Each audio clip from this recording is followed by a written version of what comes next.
Hey everybody, this is Perch, and I'm here with Joe Corallo. How are you, Joe? I'm all right, Perch. How are you? I'm doing okay. I've been thinking about this. We've known each other for a long time. I think we're Yeah, friends. sure. What is your brand? You know, I haven't really thought about this because I'm an adult, Hmm. but my brand is writer that gets paid to write. Oh, interesting. Yeah. That's an interesting brand. Yeah, I've won. I mean, all this time we've talked, I've just never known is your brand like hilarious hipster or dinosaur archaeologist or but okay, it's writer who likes to get paid. Yeah. Yeah. Oh, No, it's oddly a brand that currently seems to not have a lot of takers. really? Okay. It's weird. There's this weird obsession on particularly on social media that we see of What? writers, artists too. There are a lot of up and coming artists that also uh, decide they have a brand, and I think this is partially the fault of social media. Yes. Maybe I don't know. I'm just throwing that out there. It's possible social media might be Spitballing bad. could be, yeah. Yeah, but people are trying to pigeonhole themselves before they've cultivated an audience Hmm. and before they're on big books, before they have a catalog, or demanding like the high page rates and top gigs. They're putting themselves in a tiny little square and calling that their brand. Yeah. Yeah. Is there any evidence that is a successful strategy for a career? Not for people starting out, no. Yeah. There's Generally, you want the quirks to come in later, right? Isn't that kind of the better path? You start out fairly generic, and then Mhm. when you're successful and you have a contract and a lot of gigs under your belt, that's when you start introducing the wacky parts to your personality. Yeah, like for example, you know, Grant Morrison's always been an eccentric writer. Sure. It varies from book to book, but Grant's brand is I want to get paid money to write this comic. Yeah. Yes. And Grant, you can say, "Oh, Grant has a brand," or these are his, their eccentricities and all of that. But they started, doing stuff. I think it was like 2000 AD and Hmm. whatnot, and then they got gigs doing. They did Animal Man, Yep. which led to Doom Patrol because. And here's the thing: Grant didn't get Doom Patrol because Grant was on Twitter being like, "Oh my god, I love the crazy superhero weird things. I'm just going to keep tweeting about how awesome it would be if I got Doom Patrol," and then got it. Bob Greenberger was Hmm. already at DC looking over Animal Man and was like, "Oh, you know what? This might work for Doom Patrol. Let me call Grant and look into that." Well, because it feels like people at DC, um, they viewed their brand as turns in scripts on time that sell. Yeah, there And was a time where that was, yeah, yeah, well, mostly on time. Maybe on time is a little bit of a stretch, but but sure, Grant sells books. Grant viewed his brand as I will write things for money. yeah. Yeah. And when offered the chance, like with Invisibles and things like that at Vertigo, they did that. But they got to do that because Arkham Asylum sold Oh well. gangbusters. Yeah. They got to do a Batman graphic novel that sold incredible numbers for the time early on in the forays of DC doing these like original graphic novel type books. Well, I mean, ultimately they got the Justice League gig and the Batman gig because they sold a lot of books, and Yeah. because that was a wise business choice on DC's part. Yes. Yeah. Yeah. So you have stuff like that. You Crazy. have Yeah. there's stuff like that. You have You have Well, I plenty mean, of other writers and artists who've done similar things. Yeah. if you go through the list, I mean, Neil Gaiman's brand was write books, get paid. Yes. Yeah. Todd McFarlane's brand was draw books, get paid, and sometimes write books and get paid. And then eventually he just went into business for himself with his own brand of I will produce my own books and get paid. Yeah. Seems pretty straightforward. It feels like the opposite is a lot more work with no proven results, and you just sound like an idiot. Yeah, it's a lot of people who are doing things. It's this. People are there's something going on here that's a detriment to a lot of people. And the problem is there are enough successes or perceived successes out there that are encouraging this sort of behavior. And it's not the fault of those who are successful having done it. No, sure. It is the fault of people being like, let me mimic that. I need more viral tweets. I need to be quirky or lean into quirky stuff. I need to always go around in, crazy ties with and wear windbreakers and shoulder pads, or I need to do that. I need to wear crazy wigs and do things because I got to be the crazy person that you're describing a monster. Yeah. And then I need to just shoulder tweet pad, wig. Yeah. I just need to tweet Dadaist stuff and show and talk about, just hammer in my personality is that I really like street sharks. And and you'll see stuff like this. You'll see artists that do this where it's like every day this month I'm going to draw different biker mice from Mars, and and stuff like that. And you get these weird, and people are just trying to continue to get more and more niche and get a smaller and smaller, because that makes you stand out. Because you can't stand out if you're like, hi, I'm a schlubby guy in my 30s or 40s and I really like Star Wars. No one cares. But if you can be that person who's like, I'm in my 40s and I really loved Camelot 3000 and Biker Mice from Mars, and I remember Cowboys of Moo Mesa and Dog City, and and I know all this esoteric stuff, and I dress like a lunatic. Then you get likes and people respond to you. But you don't get jobs. No. Yeah. Okay. Well, that's the important thing. Come on. Sometimes you get jobs, but that's the problem. Yeah. Is you go on like a lunatic, and then someone from, Marvel or DC comes around and is just like, we've noticed that you're a completely unhinged lunatic. Mm-hmm. We think you'd be perfect for the Color Red anthology we're putting out next year. It's all 8-page stories that revolve around the color red, and we thought you would be perfect to do a story about what would Poison Ivy do with the color red? I don't know. Write it. Yeah, and then you're inundated with a year of, guys, I just got the most amazing thing. The craziest thing happened to me. Can't tell you. You're going to lose your mind. I can't. And all the Office gifts, all of them. Just you're just unloading gifts and vague tweeting, and this is and then that turns into that's your new brand. It's your new brand, and then it turns into now I'm going to get a one shot. Now I'm going to get I'm going to sign a contract that's for a decent amount of money for an original graphic novel. But it's got to last me about 4 years because the graphic novel takes 3-4 or so years to come out. And then they just vague tweet about that forever. It doesn't seem like so generally when I'm giving advice to people in other fields, I will say something like, hey, look at somebody who's successful. Mm-hmm. Figure out what made them successful. Did they go to a certain school? Did they mentor a certain place? Did they intern somewhere? Did they get a portfolio together that led to something? Yeah. Typically, that seems like that's been my advice to people. Figure out what success is. Try and picture yourself with that success. Yeah.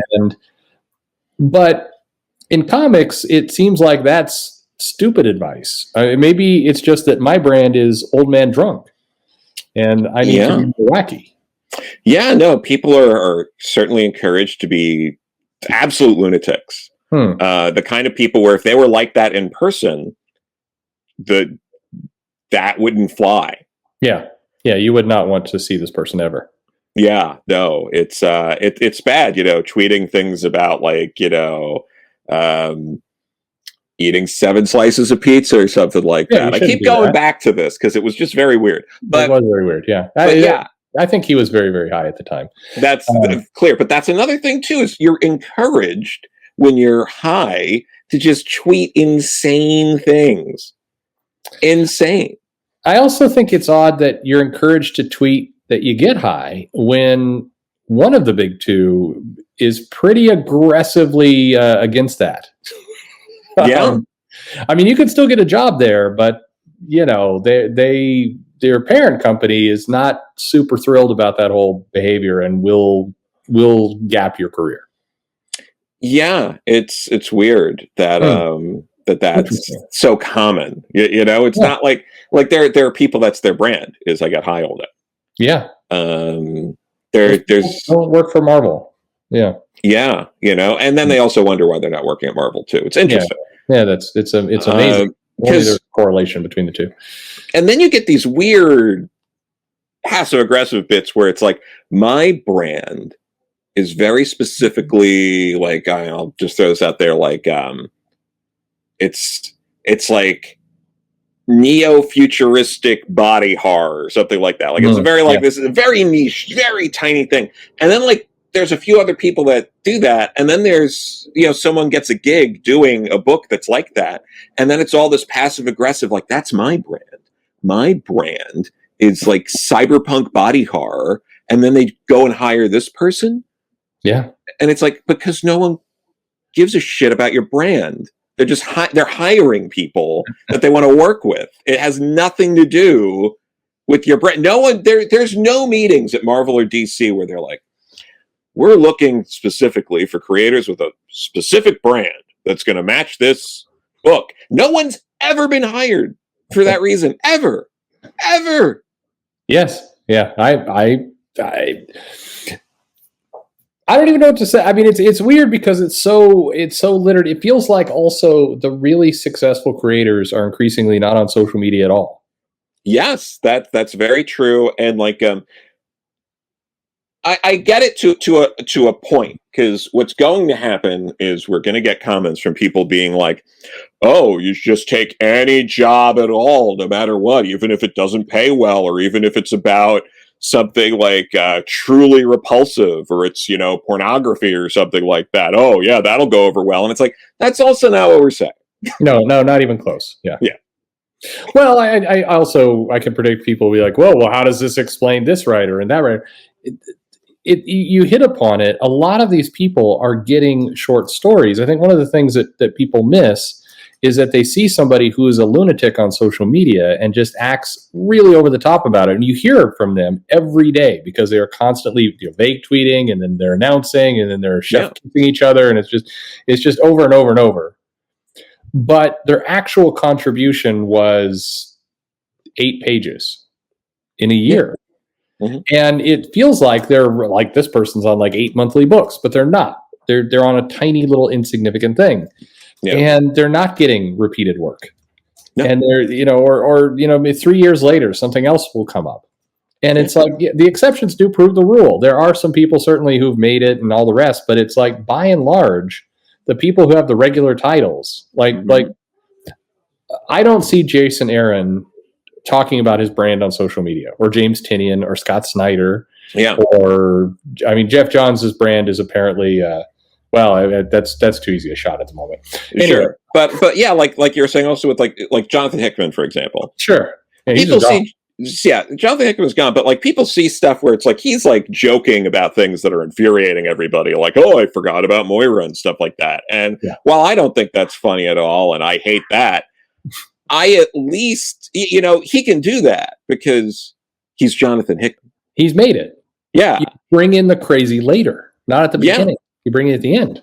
Yeah, but there's a lot of people bringing the crazy before they've gotten the check, or before they've gotten enough steady work. Like, you also can't bring out the crazy when you're like, I finally got that 8-page DC backup. I'm letting all the crazy out. Like, that's right. That also doesn't bad decision. Work. Yeah. No, it's bad. Also, just try, if you can, if you are capable of not being a total lunatic, just out of common courtesy for the people around you. Do you think that do you think the people who do that have a clear understanding of how everyone, including their friends, thinks they're just super annoying? Or are they just like, I'm the funniest guy in the world? Because I know people who will like tweets, even though they absolutely hate everything. They hate all parts of that show, but they're liking it because they want to support their friend. But they really wish the person wouldn't do it at all. Is that?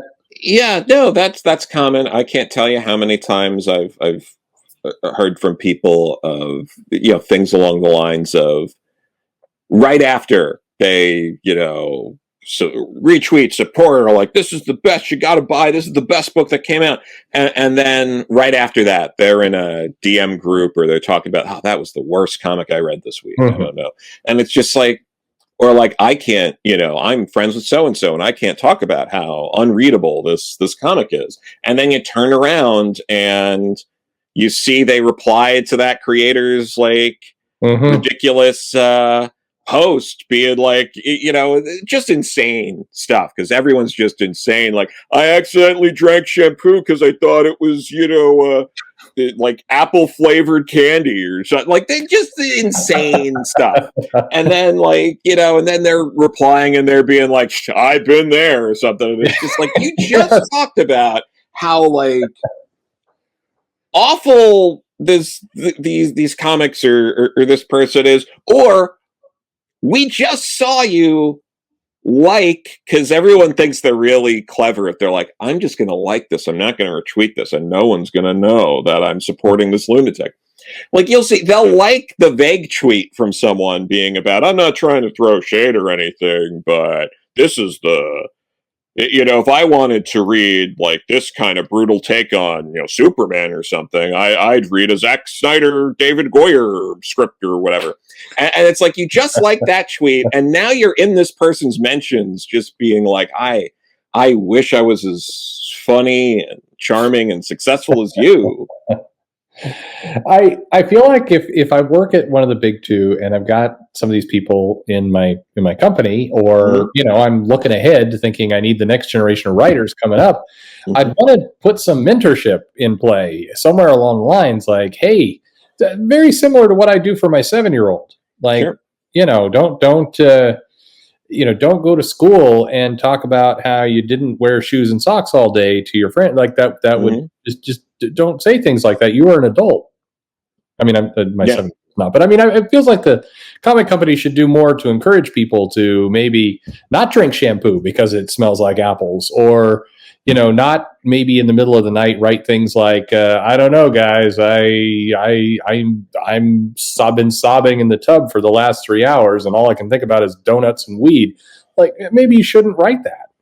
Yeah, that's a good call. Don't write those things. Also, like, it's weird because the same people that think these things too are also the same people that will look at other people's tweets and like someone will just tweet something that's like, it's fairly benign, like, I didn't like Batman that much this week. And then there's just all these people talking about, how could someone burn all those bridges like that? Yeah. They're never going to get hired by DC again. It's like, I don't know if that's... No, that's not what's going to do it. That bad. Like, it'll be like, I can't believe that they tweeted, that they didn't like Batman that much this week. They're burning all their bridges. Hold on. I'm going to tweet about exactly how I would murder everybody I don't agree with. I watched it. I saw a creator, like the full journey of kind of step 1 to 4 of talking about how when they were younger, and to be clear, when they were younger, meaning 18 months earlier, they would shoplift from places like Walmart and Target for the thrill of it. and then 18 months later are complaining that, they can't get callbacks at DC, they can't get anything going there, and maybe the big two isn't for them. And it's like, maybe you shouldn't be posting about petty crimes. Like, I think to your point, I think that's going to tend to scare people away from giving you work. Than saying I didn't like this particular issue of James Tynion's Batman, or I didn't think Tom King stuck the landing with his Batman Odyssey. Pretty sure DC is going to forgive that. They might not forgive you talking about breaking into somebody's car and stealing a radio as a joke. Yeah, stuff like that. Stuff like, I wish I had a button that if I pressed it, everyone that I didn't like would drop dead. Just like tweets and things like that. But yeah, it's like, oh no, it's like, that, the other personalities of like, there's also the ones who are like, they act like they're really proud that like DC and Marvel won't hire them. And it's very much just that Scarlet Witch Thanos meme of like, I don't even know who you are. Yeah. Like you were never in consideration. Yeah. But it's like they turn their personality into this like, I'm unhireable at the big two because I'm just too edgy and smart. Yeah. Yeah, that's not a good look. I know that's not a good look. Yeah, it's a big yikes for me. Is basically that's huge yikes. it's a gigantic yikes. You get that. You get oh my god, it's all sorts of stuff, and then those same people also get all these issues with anxiety. Like I couldn't help myself. I tweeted this, and then it's days. I see the notifications and I see the replies, and then every time I turn around, I see someone tweet something. I think it's about me, and it's like, what did you do to yourself? Why are you doing this? Yes, it's self-inflicted. Every part of that is self-inflicted. You don't need to be on doing this stuff. If you're going to vague tweet some shade at somebody, and then you're going to be paranoid over the mentions and the replies and the notifications you're getting off that system, delete your tweet, delete your account, throw your phone in the river, whatever you need to do. You shouldn't be living in a panicked fear and by the way, if you are living in a panicked fear, don't then tweet that you're living in a panicked fear every day for a month. Like, yeah, don't do that. If an editor unfollows you, don't tweet about it. Yeah, I've seen that. Like, I was just unfollowed by a really big creator or editor, and then everyone comes in the mentions like, oh my god, who is it? You gotta tell me. And it's like, what are you doing? I mean, I don't know, for people listening to this, I know multiple people who have online bingo cards of this kind of silly shit, and they play every day of checking off, who's going to say the silly stuff. That's how people are viewing these tweets. They're not viewing it as, man, this person is quirky and hilarious. Their brand is awesome. They are thinking of it as a bingo. That's what they're thinking of it for you. Yeah, those 10,000 people that liked your snarky viral tweet, maybe 6 of them are your friends. Yeah. Yes, exactly. And the other, the almost all the others couldn't pick you out of a lineup. No, they could care less. You wrote something that briefly amused them while they were sitting on the toilet looking at their phone. Yeah, and that also doesn't if you took a poll of those people, almost none of them would even spend $4 on something you wrote. Yeah. Well, so I don't know though. So your brand is write books, get paid. Yeah, ideally, it would be. That'd be great. Cool. Okay. Yeah, it's you just write it, you get paid. You take gigs that are worth doing that. Nothing too crazy. It's you can be discerning to a point, but I mean, if you get a licensed gig, and I've heard stories like this, offers to write a licensed property or something, and people being like, I don't know if I can do it. It's not my brand. Yeah. It's like, no one cares. No one thinks of you that way. The person picking up this comic probably has no idea who you are. No, absolutely. That's funny you say that, because I've I've seen plenty of people talk about like, well, I mean, yeah, Transformers is such a boring boy '80s band, brand. I can't be associated with that. That'd be weird if I was doing that. It's like that's no customer picking up a comic is going to see your name on it and believe anything. I mean, that's just the dumbest. That's the dumbest logic I've ever heard. Yeah, take the work, take the cash, make it good, or don't because you can't. But that's stupid. Yeah, So all this is done. All right. Well, I will not worry so much about my brand. I'll just keep being old man drunk. I think that's good. Worry about your branding. They were branding. Yes. Yeah. All right. Thanks, Joe. Okay. So Joe's brand, he'll write a book for you and you pay him. Yeah. Okay. All right, everybody. Do that. Please.